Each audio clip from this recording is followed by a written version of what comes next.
And now, this is the moment you've all been waiting for. It's time to listen to Reece and Dan on the Ankle Pick Pod. Ankle Pickers, we are back a little bit later than usual, but we are still here. Country Club Kobe's in the house. How are we feeling, Kobe? I'm good. Thank you for the introduction today, Reece. You're welcome. I feel like, you got to be high on life with the Malort bet. That. One in a row for your boy. And we're going to get to the loser of that said Malort bet. DanKwagers is as well in the building. How are you, Dan? What up? What up? We're doing all right. Just all right? Why just all right? I'm coming off a red card going into the main event. I was green, swung the other way in the final round, which we'll get to. But just all right because I'm chomping at the bit to get back green, man. Okay. I feel that. So we'll start. We're going to recap quick. Then we got some Bellator to talk about. Danny owes 2 shots of none other than our sponsor, Jepson's Malort. And then we will break down this week's card. First things first, though. Ankle lock advances. Kobe. 14-2. Curtain jerker. Olberg. It was a curtain jerker. It was Olberg, first round, disgusting left hook to ground strikes. Never in doubt, Dan. Honestly, a unique combo. The jab to the left hook with the same hand. There's very few people who can double up like that, but that just shows how technical of a striker he really is. He is quite rangy. Yeah, he's good. He's good. So the reads were right. The footwork was a problem. I mean, it was a nightmare matchup for Nigu Mariano. No, it was. He was a dead man walking, and luckily for us, the ankle pickers figured it out. So 47.8 units green. That's what I was going to say. Ankle lock. Second place sitting around 33, 22 is third place. What did second place play last week? I think they took a flyer on Esparza. They did. Wow.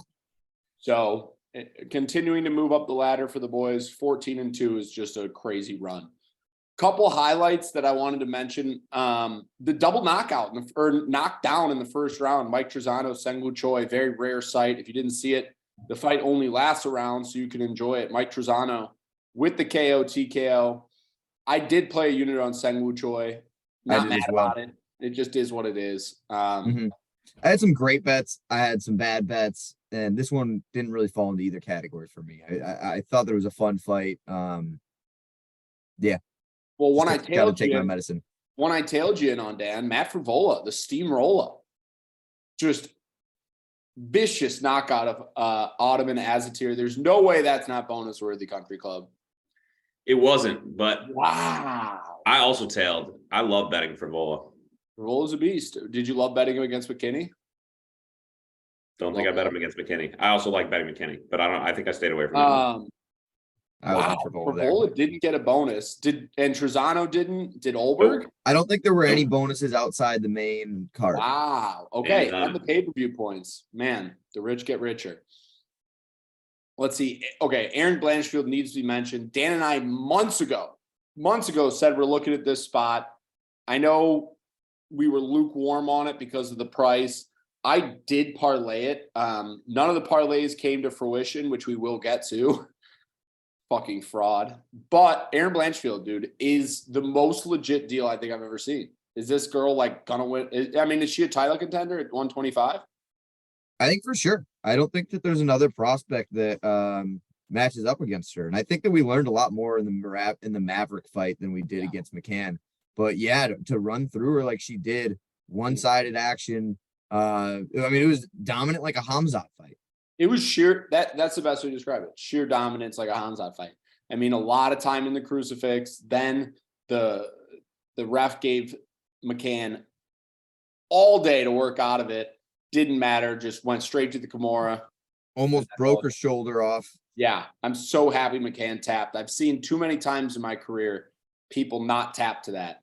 I'll admit I was looking away. I was fully doing like a. If you want to see one, look at Frank Mir. I think it was Lil Nog. Oh man, it's. Ugh. But thankfully she tagged. Aaron tapped. Aaron Blanchfield continues her run. Ryan Spann, power jack Dominic Reyes. This was sad, Dan. Not only was I on Dominic Reyes and busted a couple of the parlays, but what a fall from grace for this man. It's honestly sad to watch. I genuinely feel sadness. And it's crazy that you can chalk it up almost entirely to the Texas judges, who had an all-time terrible performance that night, capped off with the judging in his main event. But since then, he's just not been the same mentally. And clearly now physically, these knockouts are adding up. It was a jab that put him away this time, and it was devastating. This is, like I said earlier when I mentioned, this was one of the bad bets. And what's more sad about this one too is, yeah, kind of like you said, he took about a year and a half off from the spinning elbow knockout. And the chin clearly is not there after 2 straight knockouts. This will be the 3rd straight knockout. So, I don't know. I don't want to think about it. I just hope. I don't know what to hope. But I mean, Ryan Spann looks great. It really is crazy to think, though, now 3 years ago that night in Houston, how much potential he had. He was on the right side of 30, just put on a 5-round incredible performance with who you and I both agree is probably the most skilled fighter to ever grace the octagon. Yeah. And since then just has been a ghost. Yeah. And this is going to go down, I think, as one of those MMA what ifs. I mean, they happen throughout the history of the sport where one thing doesn't go right, injury, and then maybe another injury or whatever. And then you always wonder what could have been. And if those judges went that night for Dominic Reyes, who knows? Are we talking about something completely different? Quite possibly. All right, Dan, pour your first Malort shot. I think it's only right to do it at the time of the problem. So this will come up again in news and notes. But Renato Moicano subs Brad Riddell in the first round. Oh boy. It was the second. I'm not even gonna lie, Dan. The second Moicano got a hold of Brad Riddell, I knew it was over. But that wasn't so much the case. Riddell initiated the clinch. Riddell, I think, was winning the clinch exchanges and even won that first scramble. If he throws a hook in, he's on Moicano's back. It did seem a little bit weird in the way. I'm not trying to imply anything, but when I'm saying it's weird, I'm saying that what we found out later about the mentality of Brad showed in that scramble. And I think that a position where he actually came out on top, he gave up, and that ended up being the beginning of the end for him. So still on the city kickboxing knob. Oh yeah, I'm. If you watched this event and your take was City Kickboxing is not one of the more impressive gyms in terms of game planning, in terms of training, in terms of training, footwork and movement, and just really exceptional striking for MMA, then I don't know what to tell you. And if you think that a guy in Brad Riddell, who, like we say all the time, was half in and half out entering this fight, is like your emanation, then we're going back to our argument about like Blood Diamond and Shane Young clouding the City Kickboxing record. It's just not a conversation I want to have. We will get to that in the main event because I actually will go. I have an interesting take. In the meantime, bottoms up, Dan. Yeah, in the meantime, bottoms up. So this is a Malort bet, happens on the Ankle Pick Pod quite often. And another one's in the books. Kobe bet, Renato Moicano, Dan rode with his City Kickboxing boy, Brad Riddell. I believe the wager was 2 shots of Jepson's Malort. First one down the hatch, Dan. First one's coming. Before I do it, I just want to say shout out to Jepson's Malort for sponsoring this podcast once again, week in, week out. They're sending Reece actually this Friday to Bellator. We'll touch on that a little bit later, but once again, shout out to Jepson's Malort. We say it all the time, but it's my favorite spirit. It's a grapefruit liqueur based out of Chicago, Illinois.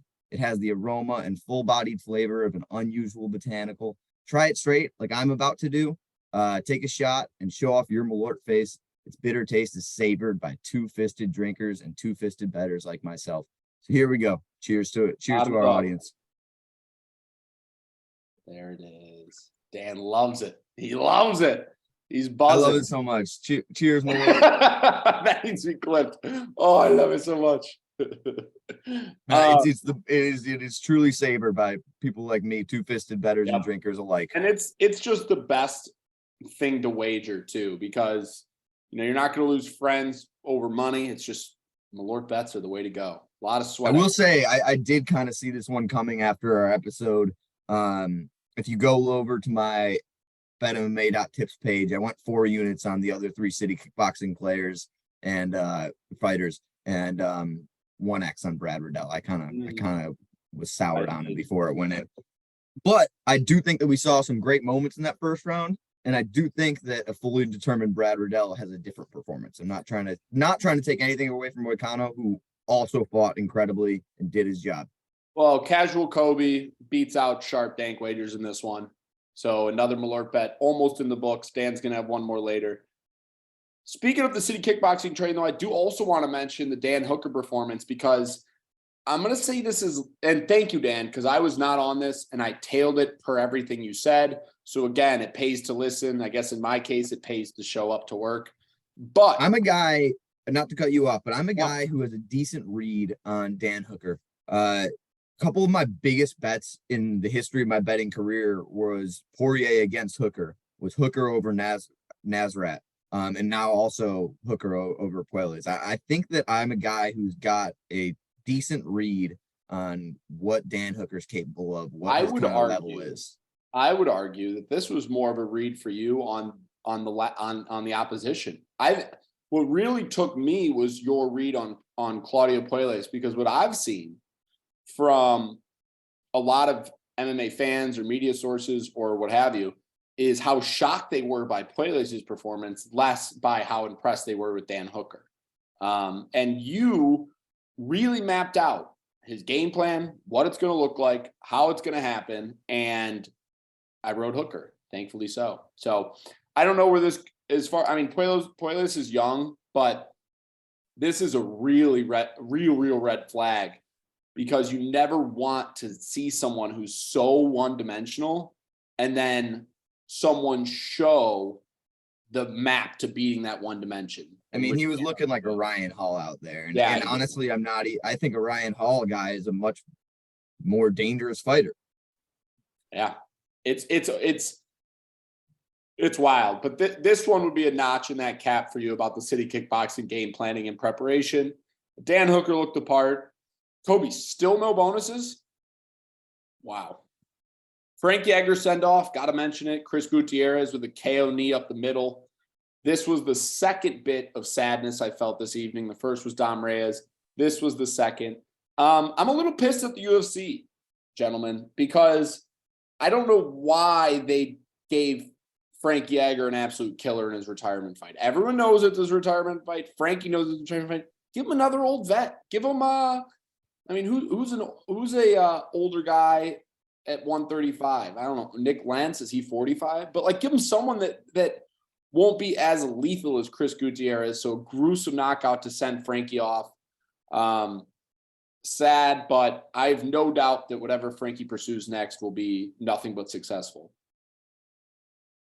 Definitely. Yeah. Sad to see him go out like that in front of his kids, but I'm one of his biggest fans and I won't stop this. I mean, we said it in the episode. This was something that we kind of expected, just given that how his last couple fights ended. He's taken some brutal fight ending damage. I know, but this one just felt, because it was his send-off, at least in the other ones, I think Frankie still had aspirations of maybe trying to get back to that title spot or whatever. This one, I don't know.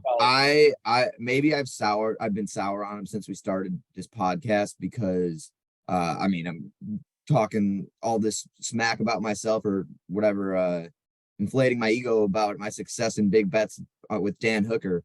I had a really bad loss at the beginning of our podcast betting against Frankie Edward with Pedro Munoz, a fight that I thought the judges got wrong. And so I think I've been sour on Frankie really since that fight. A fight where I didn't have any expectations. I didn't think he delivered. And since then, he's kind of just been a punching bag. But for example, they gave him Chris Gutierrez. How much better of a fight would Frankie Edgar versus maybe Rafael Assunção? I mean, how much better would that be? Two legends that would most likely give a hard-fought decision rather than just a gruesome KO. I mean, Rafael Assunção. The thing is, it just, the reason that they did it is it does nothing for the UFC. This gives Gutierrez a name of a legend on his belt. a former champion, a legend, and now that is why now I'm we're pissed off. yeah, now we're hyping up a Chris Gutierrez for really just doing his job. But I guess that's my point, is it shows that the UFC, a guy like Frankie Edgar, gave them literally everything he had, and they sent him out just limp. But whatever. Anyways, good send off to Frankie. I wish him nothing but the best. Great performance, Chris Gutierrez. Kobe, that had to be okay. No, not Gutierrez. I thought you were saying the next one. No. So now we've narrowed down everything. Okay. Wow. The rich really do get richer. Are they still doing those crypto bonuses even with this FTX crap? No shot. Yeah, okay. I was about to say, because it would just be these three. Dustin Poirier defeated Michael Chandler in an absolute war, and I'm assuming this is fight of the night, not performance of the night. Yep. Fight of the year, maybe. Yeah, a lot of bloodshed. For you, before we really get into the X's and O's, where does that rank for you in terms of like the Hamzat Gilbert Burns and the Jiri Glover and it's definitely right there. I mean, it's a fight that I'm excited to rewatch. I know that it's gonna be one of those that are gonna be on that like late night. Oh, I need something to watch, flip it on, watch it back. It's a phenomenal one. It's definitely gonna be one of the finalists for fight of the year come awards time. And what was nice is it was not a one-sided war. It was very back and forth until it wasn't. Yeah, that kind of brings me to my next question. How did you score that first round? Because I'm going to be honest, in the moment, I thought that Chandler had done enough to win the majority of the round decisively, hurting Poirier, and I didn't think that Poirier stole it with his flurry at the end, even though he did drop Chandler. So I did have it 1-1 going into the third. I was a little bit excited. I thought that there was a chance that we were having Chandler up 2-0, even though he looked almost dead at the end of the first. It almost like the Saved by the Bell. Have the judges scorecards like, do you know what it is? Did anyone? Yeah, all three judges gave it to Poirier, which I didn't disagree with. It's kind of your textbook stealing of a round. Right. I just thought I had given it to Chandler in the moment. Yeah, I also know just from live betting odds that Vegas made it seem as if Poirier won because, and again, it definitely played a factor how Chandler looked at the end of the first, but Poirier was minus like 600 or something live going into the second, which is crazy. That second round was an all-time performance. I don't want to look past that. I know there was a lot of like funny business in terms of fish hooking and blood spitting. The who the fuck knows. But all-time shout out to Chandler for that second round when everyone in the building, everyone at home thought he was dead on the mat and had to be picked up by his teammates. And he goes in and decisively wins that round. I saw some people calling it a 10-8. I wouldn't complain about a 10-8, to be honest. And the thing is too about Chandler that's kind of impressive is it's not exactly the same because he's a showman and he's on the tail end of his career, but he also is a couple split seconds away from having a completely different career trajectory. If you talk the Oliveira fight, he was winning till he wasn't. He's had moments where he was about to win every single UFC fight he was seconds away from winning the belt from Oliveira. He was seconds away from knocking out Gaethje in another fight that we probably should have mentioned in the fight of the, or was that 2021? That was November 2021. That was last year. Yeah. And then again, he had the rear naked choke on Dustin. He could have subbed Dustin in a round earlier than Dustin subbed him. And that's what's so wild is there's a chance where in an alternate universe, he gets the KO over Oliveira. Gaethje's his first defense. Poirier might be his second, but a couple quick seconds there change the fates. But again, Michael Chandler clearly belongs. I don't think he's on the chopping block. He's as entertaining as they come. And Poirier continues to advance his legacy. Last comment. Shout out to Dustin Poirier for doing what Charles Oliveira didn't, submitting Chandler from a backpack position. Oliveira had Chandler backpacked in that first round in Houston, and that's not talked about enough. A dry Charles Oliveira couldn't finish Michael Chandler with a body triangle, having him completely backpacked. Poirier is better jits. All right, no, I'm just kidding. We say all the time that MMA math doesn't exist, and I will never say that Poirier is better jits than Charles Oliveira, but it's funny to think about. No, it's not. It makes me feel like I need to be put into an institution. Weili Zhang gets her title back against Carlos Esparza, and this is the epitome, in my opinion, of MMA math just being fraudulent. I mean, Weili Zhang loses to Rose twice. Rose loses to Carla twice. Carla now loses to Zhang. What the fuck? I mean, who's next at strawweight? I don't even fucking know. I mean, it was Carla clearly didn't belong, and Weili Zhang is clearly more physically dominant and stronger than everyone else at 115. Yeah, I don't disagree. And honestly, I think that this opens the door for Amanda Lemos to kind of slide in and get a title opportunity. But how? Lemos just got bodied by Andrade 2 fights ago. And Andrade has a fight scheduled, and she's just not going to be the next title fight. The schedules don't work out. I think Andrade is scheduled, in late January. Yeah, I mean, I don't imagine Weili's going to be on the shelf for a while, but, Thug Rose, are they really going to run that back a third time? Probably eventually, maybe similar like a Holloway Volk type situation. But yeah, Lemos is right there. I mean, they're running back Moreno Figgy 4. So, I mean, at this point, they'll do every rematch. You know what other fight kind of intrigues me without going too far down the rabbit hole would be Zhao Nanyan.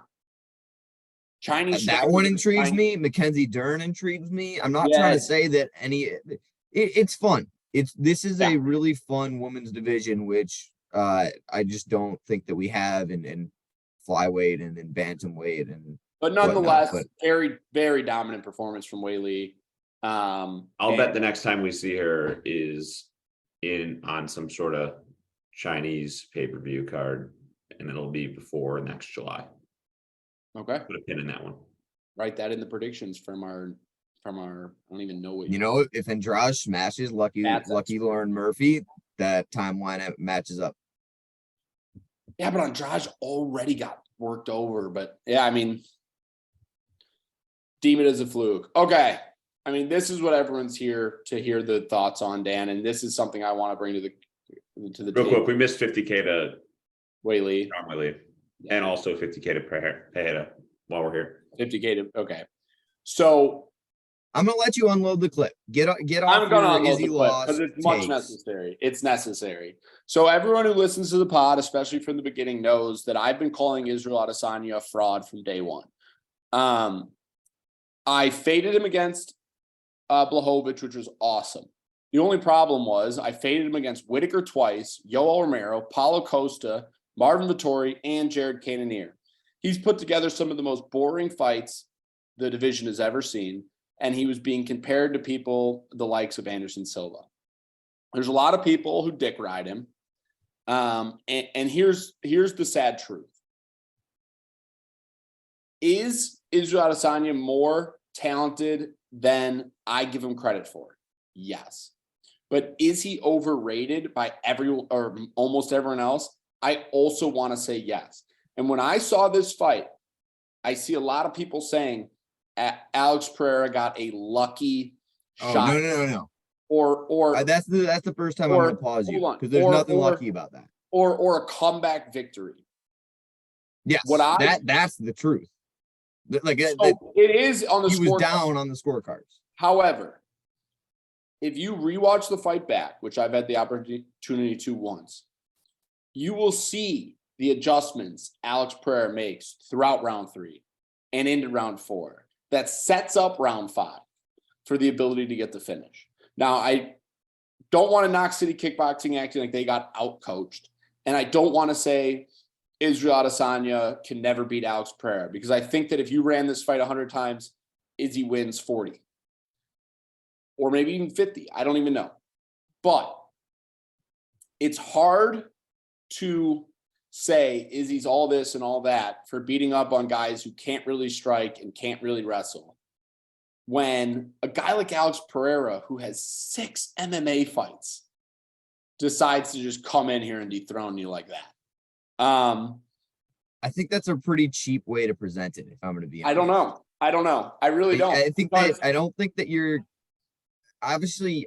I know that you know it, and I know that you're respecting the skill level that Alex has in terms of striking. But when you present it like he's some green fighter that came out of nowhere and all of a sudden he's dethroning the champ. He has, and if you go back to last week's episode, I said that the KO in kickboxing, not lucky. Saying the same thing about the KO in MMA. And I said that when I was betting on Izzy, a knockout was in the cards. It's something that I'm sitting here and I'm not shocked. I'm not saying was a problem. Or obviously it's a problem because I lost. He lost. But we have said time and time again on this podcast, there's levels to this, there's levels to this, there's levels to this. I genuinely believe that a guy like Robert Whittaker, maybe even Marvin Vettori, have a better chance against Alex Pereira because of the fact that if he hits I don't know how you can say better chance in the sense that Izzy got like I just don't see this, and I've watched the fight multiple times as well.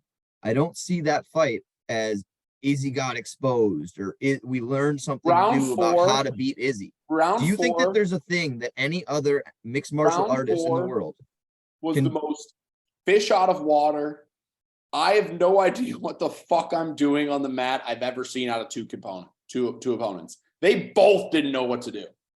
And what I'm telling you, or what I'm asking you, is do you think that any single mixed martial artist in the world watched Saturday night's fight and thought, I have a better chance or I learned an advantage of how to beat Izzy because someone else figured it out? No. But I do think Robert Whittaker was sitting on his couch and was like, I have a better chance against Pereira than I do. He had some funny comments in the whatever Perth. It was some kind of preliminary press conference with him and Volk saying just like, yeah, I do think I have a better shot against Pereira than Izzy did. But do you see how fucking big he is? Like, no one's looking past this guy. No one's calling him like some inexperienced six fight fighter. This was something that the majority of smart UFC experienced watchers, bettors, whatever you want to say, knew was a possibility, knew was probably one of the more likely outcomes of the fight. If Alex Pereira was going to win, it was going to be by a left hook, and he was going to knock Izzy out cold. I think that we saw Izzy perform really well until he didn't, and I think that it was a really, really, and I cannot say this enough, impressive performance from Alex Pereira to chop at that leg, to dig at the body and really open up the defense that is so tight and, like you said, boring and has been boring and systematically dominant over this middleweight division. And I'm not trying to sit here and say that he's some legend or dick ride or whatever you want to call it, but I do want to put respect on what Izzy was as a champion, which was game, active, open to fight anyone who was there, and honestly embodied everything that I wanted as a champion. And so I'm still going to be an Izzy fan. I never once said he was unbeatable. I think you can even pull footage of the Paulo fight, and I was saying he could get knocked out, but everything that he's done and everything that he's continued to do has been an exceptional champion in my eyes. Two quick things I want to add, but I don't want a bunch of follow-up, just quick tidbits so we can move on. Early stoppage is being called a lot.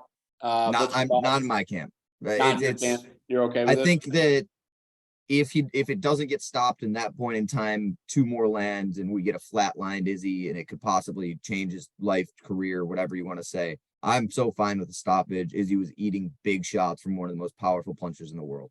That's interesting because I was lukewarm on it, but I know there's a lot of fighters who spoke out saying you got to let a guy in a championship spot go out.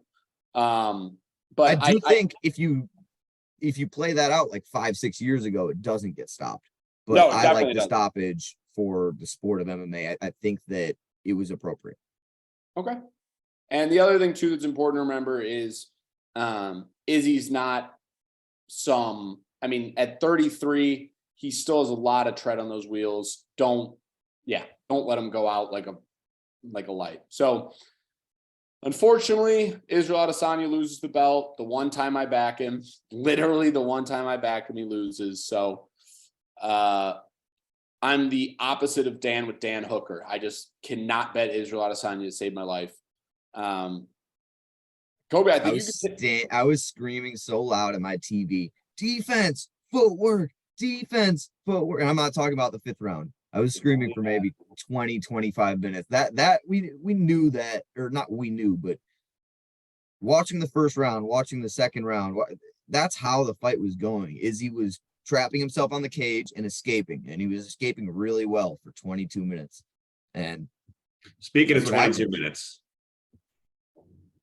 we're about 30 minutes into the pod. We're going to jump to news and notes. Okay. One thing too, by the way, Alex Pereira did look absolutely massive in there. Like, it looked like a different weight class. I kind of can't believe that he can keep making middleweight, but yeah, that was another thing that I wanted to give props. He also struggled on the scale too. Yeah, he did. But that's a props I wanted to give Izzy to, is because when they were standing next to each other, you could see a dramatic size difference. Probably 15 And Izzy's pounds. a big middleweight. You see him stand next to Robert Whittaker, and you're like, how the fuck does Izzy make middleweight? Right. And so to think that Alex also does is ridiculous. But I wanted to add that too, as me giving an homage, not an homage, but a compliment to Izzy, that he stood in there with a guy who was significantly bigger and really went toe-to-toe with him. So, okay, now take it, because, yeah, this is going way longer than we... And had him on the ropes. We mentioned it briefly, but while we're still on 281, Brad Riddell, Instagram post fight, he's going to step aside for a little bit of time at least. That sounds like it's my cue. Dan. Yep. Number 2. Second Malort shot. Anything else you want to add to Brad Riddell? I know we covered it. Well, I didn't hear this news.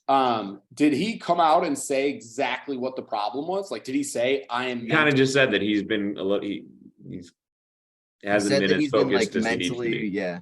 He said he's been mentally removed for the past couple of fights, and he thought that he could get that spark back with like a big adrenaline Madison Square Garden moment. And just really didn't feel it his whole camp, and just was never really into it. But I will use this he's moment. Fought every year of his career for the last, 16, 18 years, and the goal would not to be retiring, but to find a way to get the spark back. Yeah, I mean, fatigue happens to everybody. I mean, it's really hard to not get fatigued when you, especially because he's, in Thailand being the head coach. I imagine it gets daunting, but okay, well, I wish him nothing but the best. Obviously, an exciting fighter always. So we have a pink slip for Silvana Gomez Suarez after her loss to Karolina Kowalkiewicz. That seems a little premature. Real quick, Izzy, real quick, Reece, before we move away from 281 completely, I got to do my last Malort shot for Riddell, and I do want to ask one question while I do this face. You've said a lot of words specifically about Izzy, called him a fraud. How do you line a potential rematch? Pereira minus 150. That's what I think about your line. What do you set it at? That's a fucking shitty I think line. Izzy still has to be a favorite. He was minus 1300. That's a shitty line. He's 0-3. He was you see my face? That's how bad your fucking line is. 4 rounds. He's 0-3. Up 39-37 scorecards and minus 1300. He's 0-3. Dude, your line is disgusting. What do you set it at, Dan? Look at my Malort face. No, it's not so bad of a line. I do have Izzy as the favorite. Izzy will be minus 150, minus 160. That's crazy. He's lost all 3 times.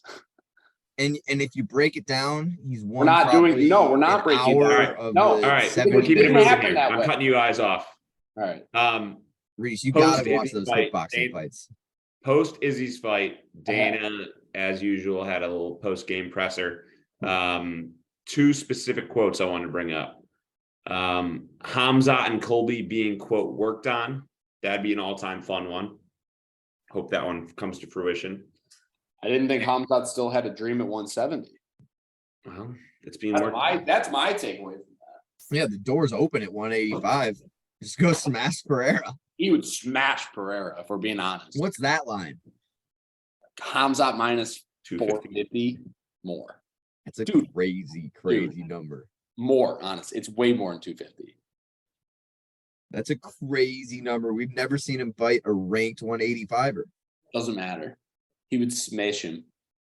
The other Dana quote was, this is the whole thing is quote, John Jones will fight in 2023.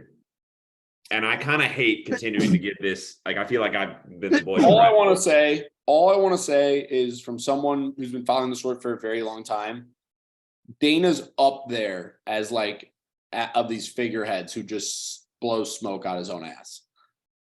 I would not take that word from Dana and be like, it's happening. You know what I mean? There's so many times where he says shit. Is John even in the USADA pool? Anything. So, all right, then keeping it moving. Is John even in the USADA testing pool at this point? I don't think he is. I don't know. I remember at one point he wasn't, but I don't know. If I had to guess, I would guess that he is back in it, but who knows? How can you be back in it when you're always cheating? With that, we have some fights to announce. Most of them are on the UFC 284 Perth pay-per-view card, February 11th. Jimmy Crute and Alonzo Menafield. Banger. Jimmy Crute's been AWOL. Reaction. Well, I mean, Jimmy Crute's been AWOL for a while, but I think know it'll be good to see him back in there. It makes sense that he's on the Perth card. Another one that makes sense on the Perth card, Kai Car-France and Alex Perez booked. That's a sweet one. That should be a main Carter. The co-main on the February 11th. Sorry, not to move past that real quick. What do you think the path is for either of them to get back to a title shot? Because neither looked good at all. Well, and have since. Alex Perez was injury in his title chance. He got hurt, right? Did his shoulder dislocate or something? He hasn't looked good. He just got subbed real quick. I don't know. I think that there's kind of a line, you know. I mean, Pantoja's at the peak. It's just a tough you think spot that we're for either guy to be in. Fight that's not Figueiredo versus Moreno? What'd you say? You think we're ever going to see a title fight that's not Figueiredo? I don't know, because what happens if Moreno wins this? Do they run back to fifth? Like, honestly, they might. They have to. They're stuck in a hole. I don't even want to think about it. I feel so bad for Pantoja. Yeah, me too. Especially because he's beaten both of these guys. Co-main and main event for that 284 Perth card were both announced. Josh Emmett and Yair Rodriguez booked as an interim flyweight title matchup. Arnold Allen got fucked. That's all I'll say about that. I agree. Yair Rodriguez got wrecked by Max Holloway. Josh Emmett lost his fight to Calvin Kattar, in my opinion. And now we got a guy like Arnold Allen, who's actually like, I think he's undefeated in the UFC, and he's just, nah, we don't want him. Ridiculous. I agree with you, and I almost think that Arnold would be favored over both. He would. Rightfully so, too. Yeah, Yair's a tough cookie. No. I mean, he is, but you watched, I mean, Max Holloway, it was more of a war than the price was lined, but Max Holloway beat his ass. I was on Max, I think in part of parlays, or I definitely had some stake in him. Yair was dangerous that whole Yair's dangerous, and he's a phenomenal striker. Like, I don't want that to get twisted. I'm just saying Max Holloway is favored against both those guys too. And you know what? That should show you how dangerous a guy like Frankie Edgar used to be, because he smoked Yair. No, Frankie's that guy. I'm telling you. Frankie was him. He was him. Last fight to announce, I know we've talked about, and I don't even know if we've officially announced it on the pod, but Islam versus Volk is the main event of that 284 card, officially lightweight title on the line. I also want to mention something. This might be the individual fight I'm most excited for in the last. It's the matchup I never knew I needed. I do want to mention something. In my fight night party, I was watching with the pay-per-view. Someone looked up the future line on Best Fight Odds, and then I proceeded to screenshot it and post it because I knew it and I wasn't going to put it into the game. Have either of you seen my tweet that I sent from Ankle Pick Pod? Would you like to guess the line quick, Dan? Because we can't put it in the game because someone spoiled it for me without knowing. Islam's favored. He's got the size. He's got the name. Volk's just never gotten the respect he deserved. Volk's never got the respect he deserved. He's number one pound for pound. Even so, Vegas it took him too long to get there, but he's also going up in weight. Islam will be favored, but Volk has the name. I'm not talking about the UFC. I'm talking about in Holloway 3, a guy he beat twice. He still had a 1 in front of his name in his most recent fight as the best fighter in the world. That's the disrespect that I'm talking about. Okay. And So so Islam is going to be a significant favorite here. I think that there's probably a small 2 in front of it. I'm going to go 210. it is a Kobe, would you like to guess? I'll take over Dan. It is over Dan. It is a medium 3. I think he was minus like 350 That's fucking or nuts. 360. Yeah. 210 is even, I led it with being, this is disrespectful. The only thing I want to add about that, Islam has some of the most disgustingly horrible stand-up in the world. And so Come on. it is. It's horrible. For a belt holder, maybe. No. It's bad. It's Okay. bad. I piece him up on the feet. 10-9, 10-9. You want to have, can we have I know this episode is long and I'm sorry, listeners, but you want to have a cool moment for a second? A year ago, we were talking that the champions across the board might have been the best in terms of skill level that I had ever seen. And I think that we've got some of the most beatable champions around right now. Yeah, because they all pulled up these crazy upsets again. I mean, Leon, ridiculous. Pereira, ridiculous. Yuri was losing all 4 rounds of Glover, ridiculous. We've got one-dimensional champions. We've got it's wild. It's a little bit wild. It is wild. It's a great time to be an up-and-comer.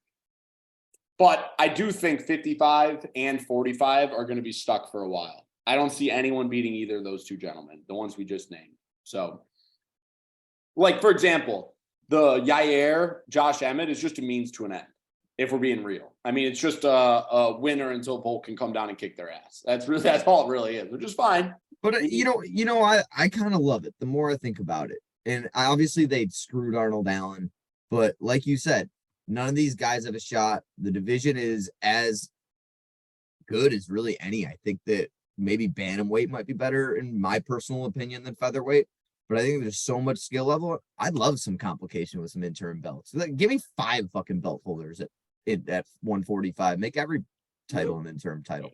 That was just so mental. We need to transition. Keep going with the news and notes, Kobe. If there That's it. Let's get on to Bellator. So Bellator. So I, Ankle Pick RP, am headed to Bellator 288 this weekend in Chicago, my backyard, and I'm excited. The headline is Vadim Nemkov, Corey Anderson for the light heavyweight championship. And the co-main event is Patricky Pitbull versus Usman Nurmagomedov, which is also just a insane fight. I mean, Tyrell Fortune, I'm excited to see. He's an Olympic level wrestler. And there's a lot of other people mixed in up and down the card that's going to be exciting. But when you look at a main event, a co-main event, and even a co-main event, we have a card. I mean, we have ourselves a card. So I guess I want to do 2 things. If you're a listener and you have a question you want to ask these gentlemen, or there's some sort of info you want to know, reach out to us at Ankle Pick Pod on Twitter, Ankle Pick Pod on TikTok, Ankle Pick Pod on Instagram, and I will do my best to get that question asked and hopefully answered for you. So that's exciting. But the other thing too, and this is directed towards just DanKwagers, no offense, Country Club, but Dan, are there any spots you're liking? I know you said you were going to try to tape Nemkov Anderson 1 before the DQ happened. Really quickly, a couple lines here. Usman Nurmagomedov is minus a whopping 660, and Corey Anderson's actually minus 230 here. That's the other way around. Oh yeah, Corey Anderson. Oh, he's minus 230. Yeah. No, I mistake. I know. I'm not. That was a brain error. That's the spot that I like. In the first fight, Nemkov was minus 180. He was getting work though until the eye poke, but Vegas learned a lot. I learned a lot. I think there's even value at that 230. Corey Anderson's about to roll. Oh, I love Nemkov, but that's a great take. Yeah, I mean, Tyrell Fortune's minus 300. I'm excited to see his wrestling. Daniel Weichel, it's German. Weichel, I don't even know how to pronounce it, but he's a long-term vet, and he's taken on Timur Kurziev, an undefeated Russian at 15-0. So it's gonna be exciting. It's Timur is, I think, the younger brother of Alyashkov Kizriev, who's the UFC fighter. Kizriev, that's right. Yeah, both guys, fun young prospects. And Timur's undefeated. And what's so fun is there's going to be a lot of famous people in the building. There's going to be Habib, me, Pitbull's camp. It's going to be a great time in the building. A lot of those 3 people alone are just crazy. So Captain Eric, you gotta make sure you introduce yourself to Captain Eric Albarracin. I'm gonna introduce myself to everybody. Ben Bain Davis. I'm gonna go shake your hand. Hopefully you're there. It'll be fun. It's gonna be a great time. I'm going. I can send Ben a text. I can find out. Yeah, feel free. Yeah, so I'm going Stag anyways, but it'll be a fun time. So if you have any Bellator questions, reach out. All the footage will be posted on our YouTube channel. I'll break some stuff up on TikTok as well. And then I know Danny's going to be a menace with the footage as well. So a lot of footage from Bellator 288. Get your questions asked and answered. It's going to be a great time. I'm beyond excited to go. I just wish my gruesome twosome DanKwagers could also be in attendance, but it was a last minute shimmying, but it'll be a good time. And I expect to see 2 and news there. 2 and news is the prediction. I love it. I also am expecting maybe a new banner picture of me and Team Habib. No, you got, because it's work, so I can't ask for that kind of stuff. But wouldn't that be nice? Okay. Is there anything you want to add? Is there anything you're riding other than potentially Corey Anderson? No. It'll be a fun fight though. Tune in. They do all the prelims on YouTube, so it's free to watch. And then the main card is always on Showtime. So if you have Showtime, turn it on. It's awesome. I have Showtime for movies and shit. So, well, Bellator, and then the movies are secondary. But it'll be a great time. I'm excited to be in the building. Get them questions asked. Footage will be posted accordingly. Okay. Now let's get on. What's up? Then Saturday, UFC Vegas. Yeah, Saturday. Oh, I have a weird day. And there was a sports card show in Rosemont for you two gentlemen. It's another suburb of Chicago that I was going to go to. But as Kobe mentioned last week, this is an early card. Noon Central Time. Noon. Prelims. 3 p.m. Central Time main card. Noon Central Time. I will be asleep like a baby by 8 o'clock on Saturday. Back in the Fox Sports 1 era, I want everyone to listen to this. Back in the Fox and the Fox Sports 1 era, I was going to bed at like 1:30, hopped up on dew, couldn't drink yet. It was fucking awesome. Now, and for those that aren't on YouTube, Reece is still drinking. He's still hopped up on the dew. But now it's adult dew. I'm drinking Mountain Hard Dew, 5% alcohol. It's basically a little kid's dream when you turn an alcoholic as an adult. It's something's never changed. The Mountain Dew and UFC. The Baja Blast, honestly, if this was available for me when I was younger, I could see me dying of alcohol poisoning on accident. It tastes identical. All right, Kobe, stop giving me that face. I know we're running long. We're having a good time here. Dan's got a couple Malort shots in his belly, washing it back with a brewski. I got a couple dews in me. Also, rock one more, just for like shits and gigs. Dude, they sponsor us. It'd be great. Get another one down that goalie. Look at that. I want to give a big shout out to Jepson's Malort. I know that we talk about them every episode, and they ask us to talk about them every episode. Yeah, you know what? I would talk about them regardless, because that's how much they mean to me as a two-fisted drinker, a two-fisted better. I am one of the don't say botanical again and drink it. The other thing too, for all the listeners out there, Kobe Country Club decided to take a week off drinking, and so he's missing out on the fun. He thinks his liver's gonna recover. It won't. But he's taking a week off. No bending the rules for the ankle pickers. I asked him to just go sober from Friday to Thursday. He declined. So Mr. Marathon Runner over there. Oh, someone mentioned a marathon. For this one, we are really off the rails here. For this one, I'm going to cheers with my boy Francis. There you go. Francis is a two-fisted drinker. All right. Francis is a two-fisted drinker. Drop it back, Dan. we gotta tag Malort in these. We're gonna post all the Malort shots tag. Look at that. Look at that botanical. Look at that Malort face. Look at that Malort face botanical. All right. No, it's like I heard your bet for your line for Izzy. Yeah. 5. Fuck, whatever. Yeah. Well, if you can pick up Malort, do it. Try it so you understand what's going on here. All right. Let's get into this card. Spivak Lewis starts at noon Central. It is in Vegas. Kobe, Vegas what? Do you even know? 65. Wow. Kobe knows how to count. Incredible. I don't know how to count. I lost track at like in the 30s. All right, let's get after it. So, Dan, I'm not familiar with this one, so I hope you are. Natila Silva versus Teresa Baleda. She just got signed. Natalia. That's not like a screwdriver of a name. Natalia. No, it is. There's a tilde over it. Fucker. Fuck. Sorry, everybody. Hold on. Odds are scrambled. Where the hell is this card? Okay. Bellator. I'm only seeing Bellator. A lot of cards this week. Okay. Natalia Silvia is minus 165. Baleda. Teresa Baleda is plus 140. Lined opened at the other. It was actually Teresa Baleda minus 120. Silva plus 100. Dan, do you have a read on this? Are you with the sharps here? Are you on the side of Silva? I got nothing for you. Yeah, I mean, I'm leaning towards the Silva side. Quick shout out to Teresa, Country Club, and I. If you track us all the way back to like the 1690s, we're Czech as well. But they'll be yelling Poha in this one. Nothing about Prague or whatnot. Bleda, from what I saw in her contender series, was the only thing that I taped.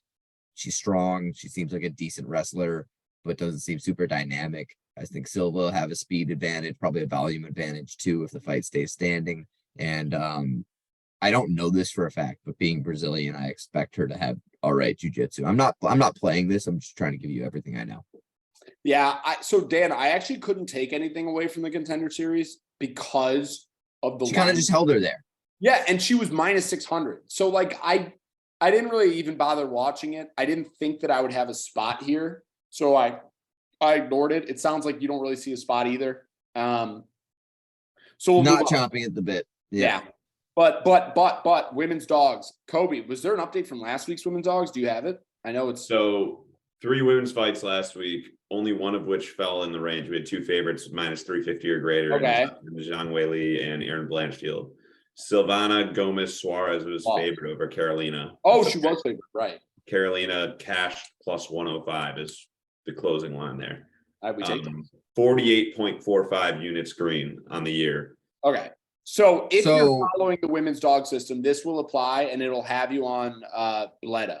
But also, if you're following the ankle lock and the women's dog system, you're about 100 units green this year. I just got an erection. Fernie Garcia is taking on Brady Hystad. Brady Hystad, somewhat of a household name, given the fact that he was on The Ultimate Fighter. He was actually like a finalist. Brady Hystad finds himself at minus 170 here. Fernie Garcia plus 145. Hystad opened at minus 135 and has seen all the action. This wasn't steep. This has been consistent action and movement on the side of Hystad. So a lot of money's coming in and following on Hystad here against Fernie Garcia. I mean, Dan, the way I look at Hystad especially, he's extremely young, 23, younger than us. He does train with Michael Chiesa, though. Yeah, that sick jitsu camp, I did want to mention. I had that in my notes because that kind of embodies his fight style. He is a grinder. He likes to lean on that grappling, the sick jitsu. If you're unfamiliar, think about a Michael Chiesa fight style. Or even like Juliana Pena is a sick jitsu. Yeah, she's there too. She's in that camp too. And so the other thing is his losses in the UFC or in MMA are to Chad Hellinger, who is a UFC veteran, and then Ricky Tercios in the Ultimate Fighter Championship. So his resume is somewhat impressive for being 23. Fernie Garcia, on the other hand, was on the Contender Series, a great knockout over Joshua. Also, shout out to that Chad. Before we move on, that Chad and Hellinger fight was Brady on short notice accepting a title fight against one of the most well-known Canadian mixed martial artists in a Canadian event as the main event, and he fucking held his own. I know that he got knocked out, but as like a 20-year-old kid coming into enemy territory in a fight that you know that everyone in the building is going to be against you and hoping that you get knocked out, he fucking held his own.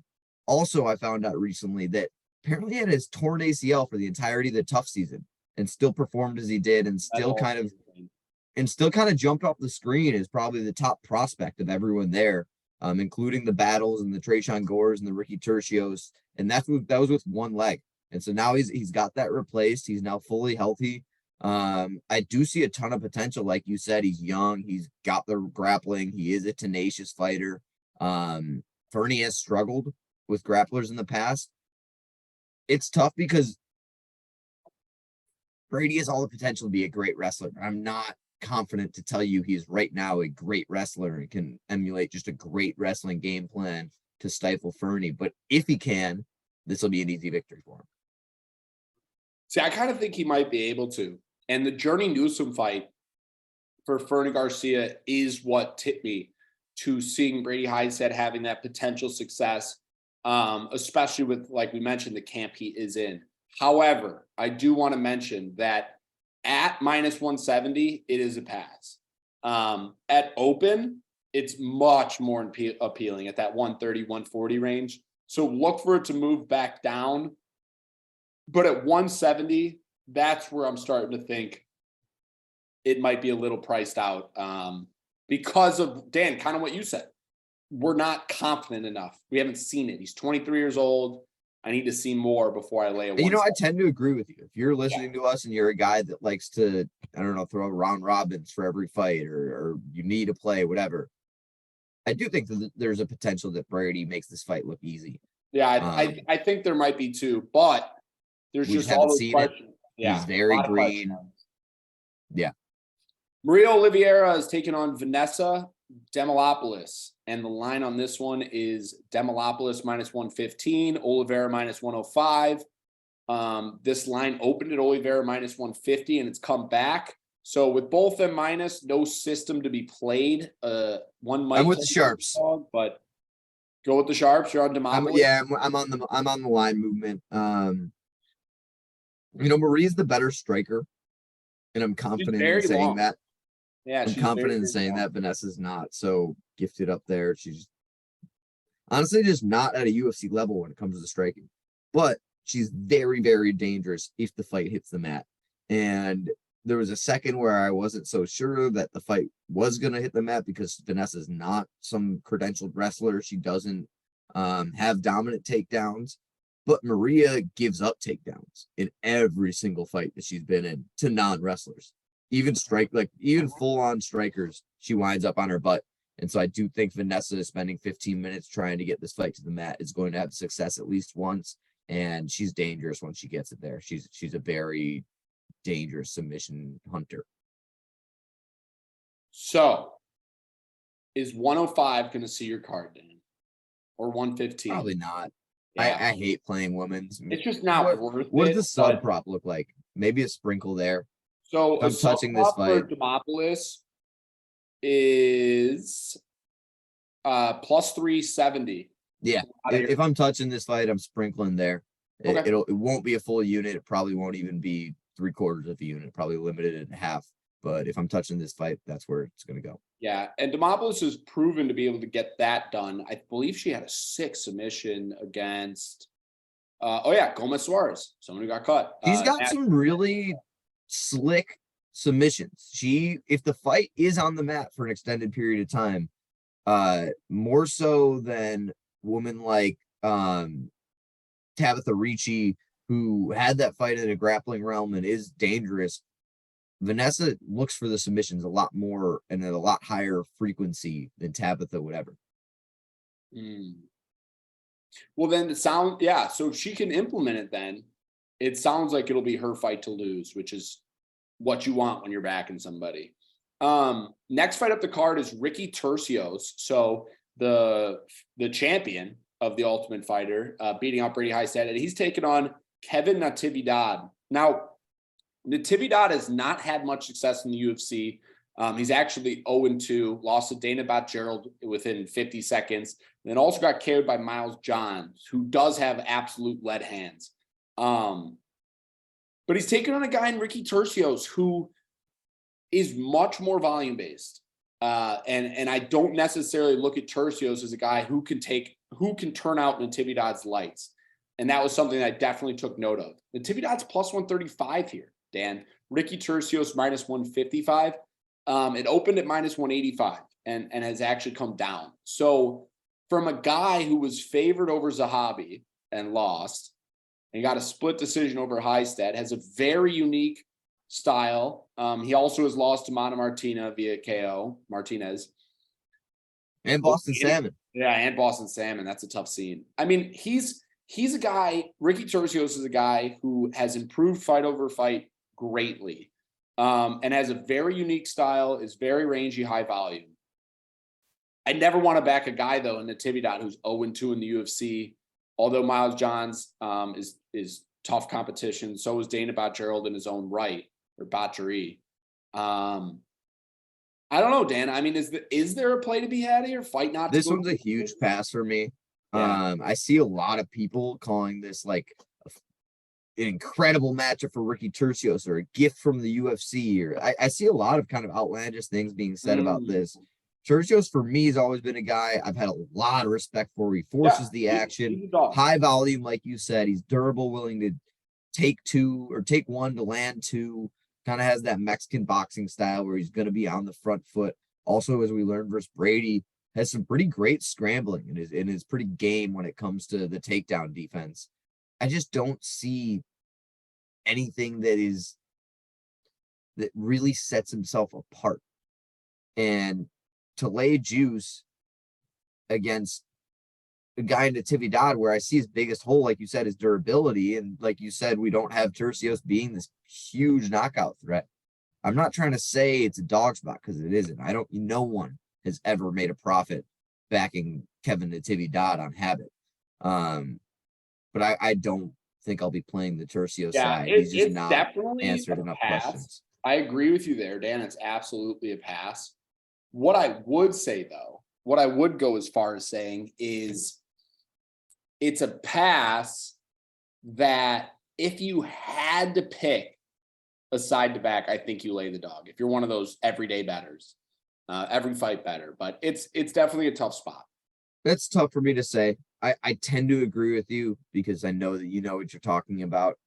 I haven't seen anything from Kevin that's like, here's how we can win this fight, or here's where we want the fight to go or play out. Or this fight weirds me out. I don't see why either guy should ever be favored in the octagon. Yeah. That's an interesting one. And you'll catch on the prelim.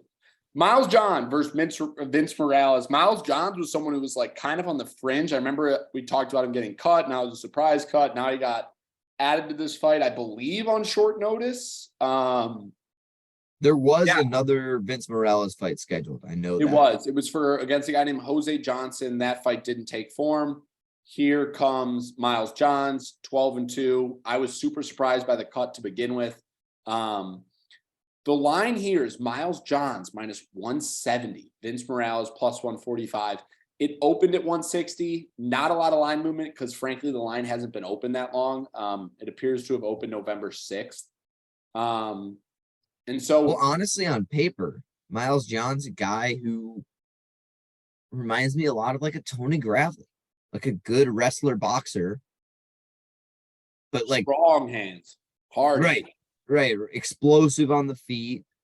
Not the most durable, has shown some cardio lapses. I won't call them cardio issues. It's just kind of what happens when you are a wrestler boxer. And if you prepare for a wrestling match and have to box, and all of a sudden you're tired. And then if you prepare for a boxing match and all of a sudden you're wrestling, you find yourself gassed in the third. And I do think that if Miles can stick around, this could be a live bet spot. I said if Miles can stick around. If Morales can stick around, I see Miles performing very well in the first round more than anything. And I think that if Morales, who I do give the striking advantage, if he lands some leg kicks, if he slows down the explosivity of Miles, I think that this could be his fight late on. And it could be a good live betting spot on the Morales side. Okay. So I guess there's no pre-bet action for DanKwagers, but look to it live if Vince Morales can get his game plan and tire out Johns throughout. So really, honestly, if he sticks around, I don't expect him to win round 1, but I do expect Miles to fade. I do expect Miles' calf to get kicked, and I do expect Miles to be a worse version of himself in the third than the first. And so it's really up in the air, but yeah, I tend to think that this fight's going to start one way and end a different. Last women's fight of the night, Jennifer Maia, former third round favorite over Valentina Shevchenko on the live odds. That is true. I witnessed it. Crazy. Nice. And I played that, the Valentina side. Oh yeah, me too. Yeah. And she's taking on Marina Moroz, and the line is Maia plus 160, Marina Moroz minus 190. Opened it at 150 and Jennifer Maia plus 130, minus 150 for Moroz. So Moroz has seen the action. Moroz has had good success recently. Especially at 125. I think she's a completely different fighter, not having to cut to 115. Very worth noting. And Bueno Silva's a phenomenal win. Agapova's a phenomenal win, especially in the way she did it. Jennifer Maia's kind of lost her form a little bit. And from someone who got that title shot to losing to Jukakian again, which would be the second time, and then Ferro. I mean, Moroz stylistically is a different matchup than those two ladies, but I kind of agree with the line movement, Dan. I'm just not taking it. Like I'm saying, I don't think I'm playing women's dog here, but I also not laying the bait. No, I this fight weirds me out a little bit. We talk a ton on this podcast about experience, narratives, hype, and they're kind of all going in different directions. Maia is kind of been in the same spot for a while. She's someone I've never really considered as a real title contender. She earned that title shot by beating JoJo Calderwood when JoJo didn't need to fight. JoJo was given a title shot, took a short notice, or I don't think it was short notice, but took a in-between fight while the champ was on the bench and lost her title shot all of a sudden via armbar. It's not like Maia's got this crazy great jits. She's a shoot-a-box fighter. She's going to press forward. She's going to be on her front foot. But I don't think of her as a truly elite striker. It's kind of the situation that I think we've seen the ceiling. And she's kind of a master of none. I mean, She doesn't do anything exceptional, but she also doesn't do anything horrible. I mean, she's on the mat. You're not like, oh, I'm fucked. But she also, you're never like, when you back Maia, you're not sitting there just like feeling great. You know, it's the master of none. And then on the other side, we're coming off of, to me, what looked like Moroz's best performance of her career.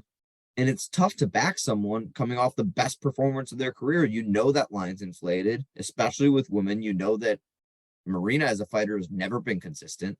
I did mention that she's looked a lot better at 125, not having to cut to 115 has been great for her. And that's very important to know. I stand by that. Yeah. I just don't think that I don't think that we can set this level of expectation as, all right, I'm comfortable backing this amount of favorite I'm comfortable backing Marina Moroz as this level of favorite. It's just, I'm not there yet. Any play here or just I've got none. No, there's a big pass. I even am trying to say maybe to Kobe, don't track it for the woman's dog. Mm-hmm. This one to me is like, I wish this fight didn't exist. Maybe I'll learn from it for next time for these fighters. But I think that the line's out of whack, and I don't think that there's a way to exploit the line being out of whack, which is a weird conundrum. Yeah, that's a weird spot to be. Zalga Zumagulov taking on Charles Johnson. We actually did this one for Set the Spread, but it will be the last prelim of the evening. Or we did it because of a runoff. So if you haven't seen that episode, definitely worth going back. Dan, I think this is going to be my first official play of the card. And that is I'm tracked for 1.6 as of Okay. our ankle lock. So we're on the same side. We're on Charles Johnson. Yeah, me too. He's just a dog, and he's a guy who, although he only has one fight in the UFC, and it didn't go his way. And it was a one-sided 15 minutes not going his way against Mikhaev, but he has a phenomenal resume against in the LFA, including fights like Brandon Royval, even though he lost, Carlos Moda, who's in the UFC, Horiguchi. So he's not. It's not like he doesn't belong in the UFC. He very much does. He has a boxing foundation. He has an amateur career. I mean, he's great working behind that jab with his boxing. And so Danny brought up a good point on Set the Spread, that there's gonna be a small tax-ish, if you will, on Zumagulov just because of the region and the name and he has fought the who's who of the division, split decision against Jeff Molina, but I think Charles Johnson's wrestling will actually is what's going to be the difference. I think he's going to really is anti-wrestling. See, I think he's going to push the pace and gas Zumagulov. And I know it's hard to predict a gas at 25, but his also pace, the way that Zalgas fights, he's kind of always been the guy that's on the front foot, on the upper end of the pace. He I don't want to take anything away from Zalgas. He's really talented, really well-rounded. Yeah. He winds up in a lot of close fights too. You even look at the Jeff Molina fight, and as they're announcing the scorecards, Jeff Molina like walked away thinking he had already lost, and then was like, "Wait, shit, I won this!" Like, oh fuck. But I do think it's going to be a similar situation to that, where Zalgas needs to grapple to get it off, and he's going to get hit by a much, much bigger Charles Johnson. I don't know if you've looked at the tail of the tape yet. I have. Charles Johnson's 5'9" to a 5'4" Zalgas, who is really going to need to get on the inside. And we mentioned earlier, a boxing style, and Charles Johnson, he's really good at working behind his jab. It's going to be tough to close the distance against him if you're looking for takedowns. Yeah.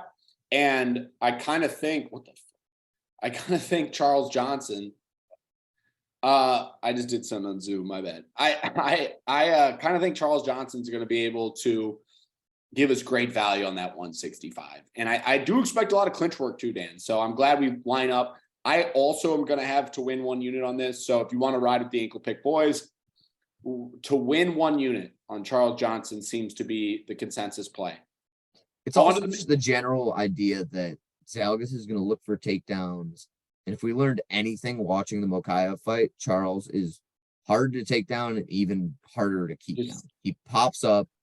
He's just the top pressure from Zalgas has never been there, and Charles Johnson is a great anti-wrestler. Yeah, I mean, I think from the taping perspective and a research perspective, Charles Johnson's first fight against Mikhaev told me everything I needed to tell.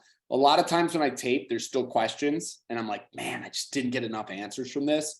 But it's also just you and I have seen him strike and seen him fight in LFA for a while. Yeah, I think there would be more questions if I think a lot of our many of his LFA fights, and I was thinking about that the other day. It's like, why have I seen all these? I just think that a lot of our listeners have only watched that Mokaev fight where he really only showed that he couldn't break the grip, couldn't get away from a guy who's a tough, consistent wrestler. But we're going to see a lot more of the tools that Charles has in his arsenal on Saturday. Kobe, try not to show too much excitement. Jack Della Maddalena is taking on Danny Roberts, and Della Maddalena is going to be tough to ride at a whopping minus 580. Lined open at 335 and just took off and has still been running. I mean, we had another 100 points of movement from the 14th until the 17th. I placed him at 450 with. Did you? Yeah, there you go. Charles Johnson. Still running. So Della Maddalena, massive favorite here against Danny Roberts. To me, Della Maddalena is going to win. He's going to probably do it in dominant fashion. I wouldn't be surprised if there's a knockout. However, can't play that at minus 250. Can't play the price. And I do want to mention too that the mathematical right play here is Danny Roberts, because I think if you ran a sim and you fought this fight 1,000 times, you're getting value on Danny Roberts if Della Maddalena is minus 600. But you can also, in that same strategy, donate your money to charity or buy a bottle of Malort and really just get a lot more for your money. And so they're 2-4. It's a layoff. But good way to beat the line movement there, Country Club. He learned so much so fast.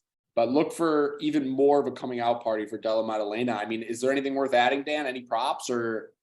Yeah, no, this is a big pass for me at the price. JDM should walk through him. A lot of compliments for JDM. Muslim Soliakov. Come on. You've been around this sport for too long. Dan, I said the names a million times on Set the Spread. It was a tongue issue, not a pronunciation issue.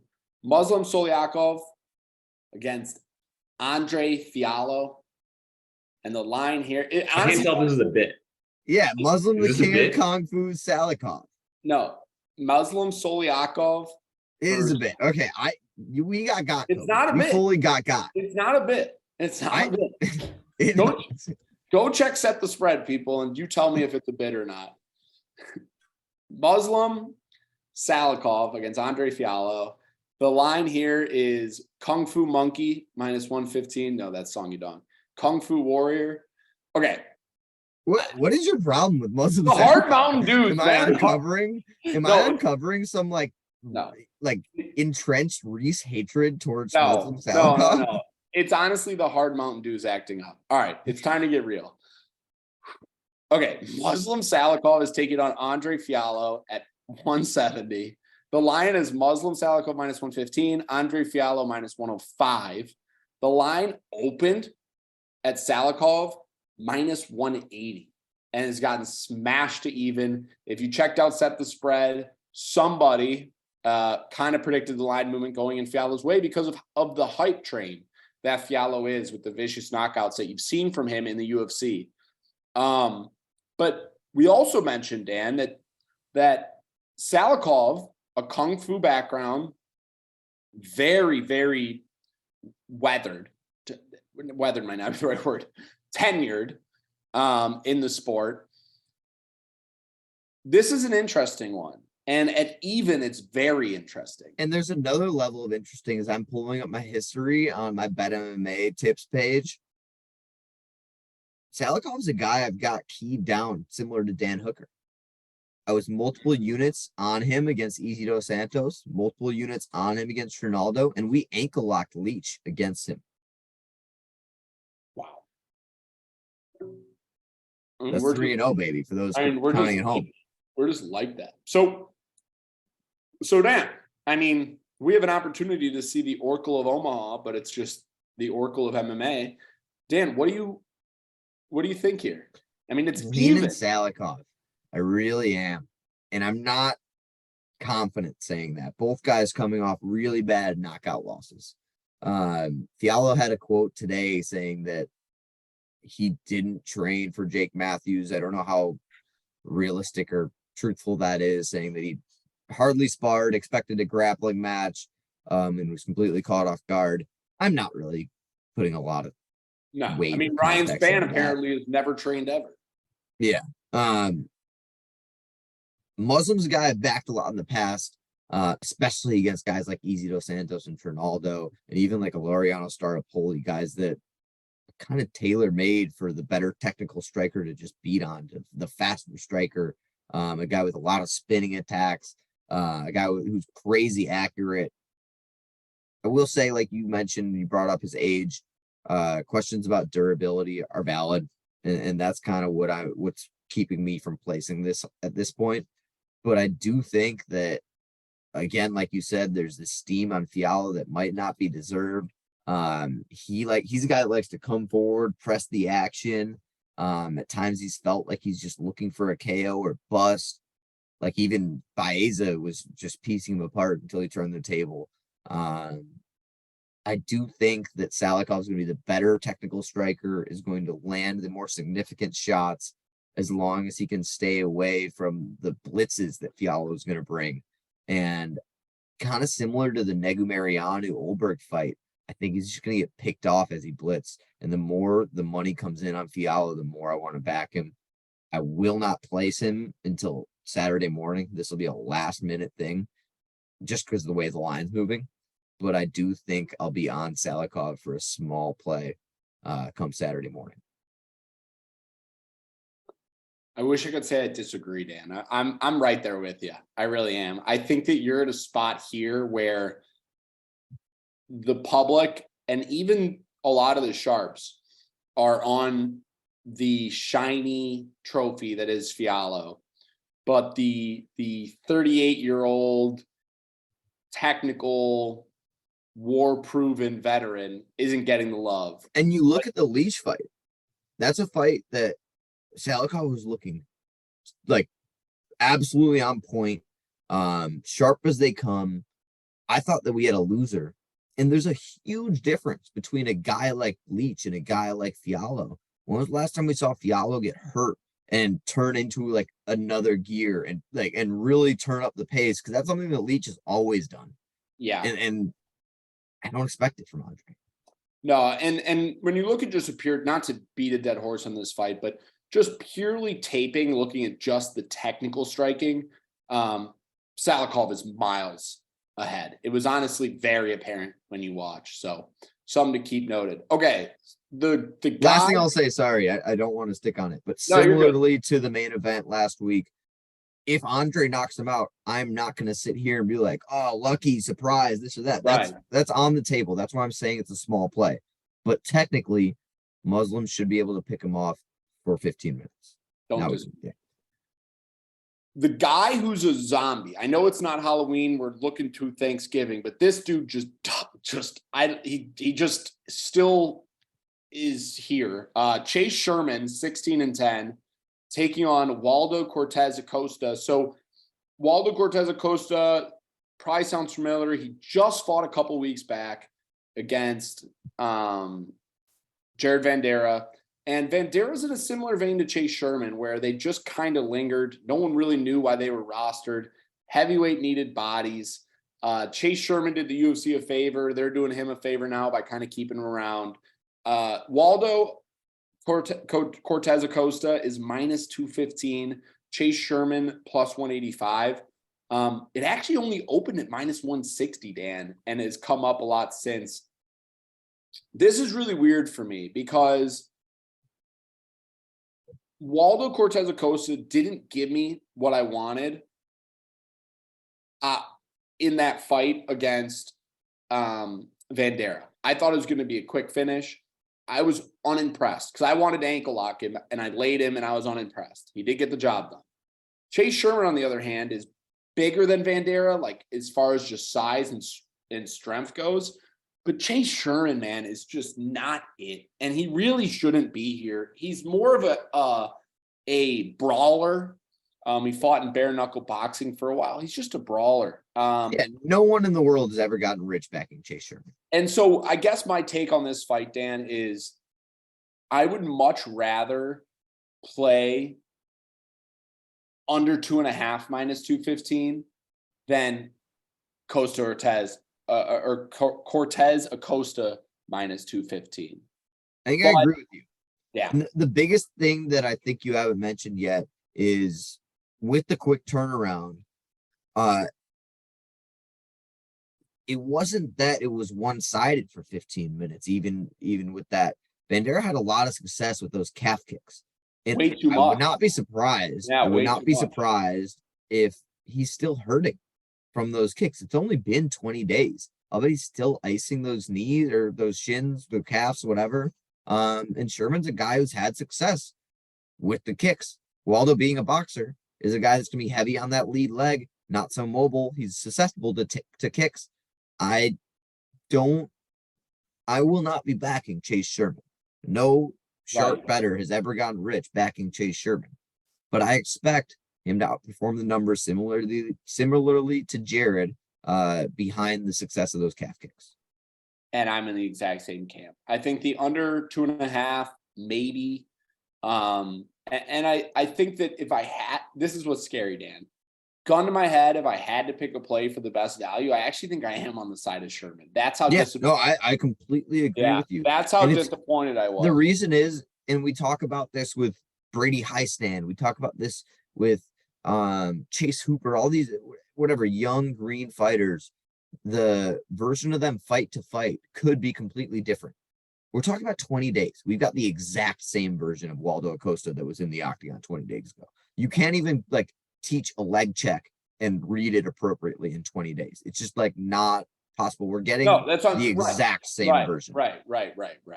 And There so are no steps forward. If Chase Sherman isn't addicted to losing, he will implement the calf kick if he has it in his arsenal. And there won't be anything that Waldo can do about it. Right. Co-main event, which is one of the most question marks for me in predictability. Ion Cutelaba against Kennedy Nchukwu. And Kennedy Nchukwu is minus 175. Ion Cutelaba plus 150. Lined opened at 110 each way. That was very surprising to me. But Kennedy's never gotten a ton of love by Vegas. He only opened at minus 125 against Carl Roberson, 125 against Negumereanu, 115 against Danilo But I'm kind of right there with you, and I'll even say that I'm having the same feelings about the main event too. I think that between Cutelaba and Derek Lewis, they're two of the hardest guys to bet on and two of the hardest guys to bet against in the sport. Both of them are as dangerous and as powerful and as aggressive as they come. Both of them can lose in a second, can win in a second, and won't put themselves in a really great position to win ever. They're not game planners. They are fighters. They're fighters to really say it. And it's, I hesitate to say it, but as a bettor, I'm not looking for a fighter's fighter. The guys like Justin Gaethje aren't my favorite guys. It's a bettor to back. Yeah. Right. I am a much bigger fan of an Israel Adesanya than a Justin Gaethje. I'll take the defense. I'll take the boring. I'll take the whatever, because it's a win. It's cash in my pocket. And so I agree with you. This is a really just tough one to bet. I think Kennedy being long and rangy, having his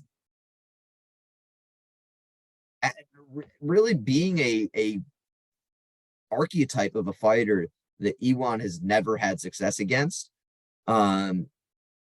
makes me not want to bet on Iwan. And then something I said again earlier for Marina Moroz, it's tough to bet on Kennedy coming off of his career best performance, never proving that that's not a fluke against Roberson. I thought he looked phenomenal. No, he did. And but am I ready to say that that's Kennedy? But I also think he looked phenomenal against Negumereanu, and a series of dumb penalties, which he hasn't proven he isn't one of those guys who just blatantly fouls like a tard. He looked great on that fight too. I mean, so much so where he lost 2 points and it still was a split decision. I mean, that's what we're talking about as far as domination goes. So I kind of almost think that I want to back Kennedy, but the question marks around what Cutelaba is going to bring to the table makes it too hard to pay the favorite price. Yeah, I don't want to group these co-main and main together too much, but I'm going to keep doing it. Yeah. I think that for me, they're both dog or pass because of all the question marks around the lines, around the fighters. And I will break down Spivak Lewis more when we transition. But well, I actually was about to for me, I think the last thing, I think that for me, a year ago, both these lines are flipped. And I don't think that we've learned something crazy about either fighter in the year. We're talking about variance. We're talking about MMA results, fist fight, knockout results. I think a year ago, both these lines are flipped. The guys that are dogs are the same level of dogs as favorites. And so for that reason, I have to be dog or pass on both. So the reason why I'm going to use, so I don't have any play in the co-main event. But I actually do. Maybe I don't. I don't know if I want to play it. The line's a little steep. Do you like the Spivak side? I really do. I just don't want to pay the price, obviously. And there's not enough on this card to parlay. But Derek Lewis against Sergey Spivak is the main event. And I look at this as a significantly more well-rounded and technical fighter versus a guy who has size and power. And you've seen these happen throughout the history of the sport. And I would say more often than not, it goes in the side of the technical fighter. However, there's the Curtis Blades of the world where he's dominating and it only takes one. And so it's kind How of funny like, is the most recent Curtis Blades fight where he dominates the first round completely on the feet. And then it's when he goes into his realm, when he tries to make this a wrestling match, that's when he gets caught. What a wild set of circumstance. I know, really is. And Derek Lewis has been doing that throughout his entire career. Yeah. But that's also why I want to back Spivak even more, because if you take all those out, which obviously that's not fair to do, it's a fight. He's made his career out of winning fights he was losing. Yes. And so if Spivak can learn from that, it should be an easy coast. I think a submission is in play. I really do. I also have seen Derek Lewis quit before. And so that's kind of the other thing too, where if Sergey Spivak drags him out, the Black Beast is a big enough draw. He's entertaining enough where he's not going anywhere. They're not going to cut him. Also, I think that the position that the Black Beast has been in terms of being on pay-per-views, but not being a main event, never having to go 25 minutes, could come into play. If, like what you're saying, this fight drags out, we could see a Derek Lewis that doesn't want to fight the last 10 minutes. Exactly. And that's and that's something that I'm kind of factoring in too. You know what? You're right. Spivak has a wrestling advantage. Spivak has a cardio advantage. Spivak is the more complete fighter. He has a drive advantage. I mean, Spivak is still grinding to get to that title. Derek the Lewis, reason for me it's dog or pass has everything to do with who Derek Lewis is. He's powerful and dangerous at every moment in the fight. It doesn't matter how the first 20 minutes is gone. He's got the potential to really throw one punch and turn out the lights.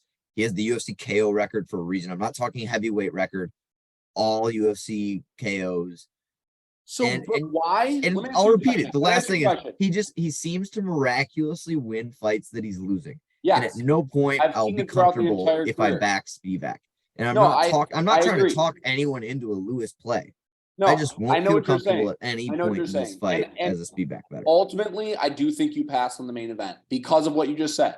You could be winning the whole fight and it still won't matter.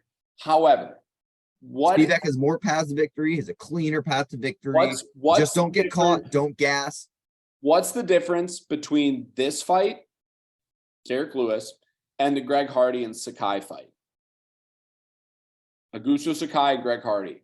Because they stylistically are very similar to Derek Lewis.